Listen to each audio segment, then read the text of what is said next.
Mais qu'est-ce que c'est un effeuillage? Le premier effeuillage connu de l'histoire était performé par Mata Hari en 1905. Mata Hari était invitée pour danser dans une fête d'un grand industriel de l'époque.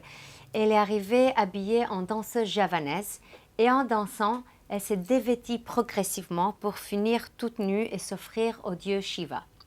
Mata Hari a été exécutée en 1917 pour accusation d'espionnage.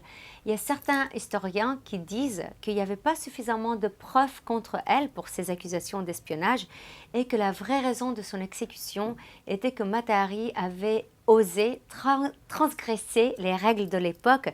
Elle a pris l'initiative elle-même de se produire nue en public. Je ne sais pas si c'est vrai ou pas, mais en tout cas, j'aime bien cette explication parce que ça montre le feuillage comme un acte qui donne le pouvoir aux femmes et moi, je l'ai vraiment vécu comme ça. Pour moi, le feuillage, c'était aussi pas une performance rigide, mais un jeu de séduction.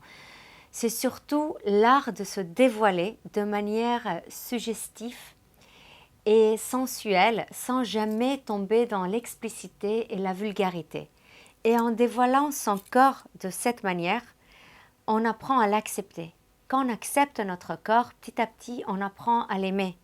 Et quand on aime notre corps, on gagne en confiance.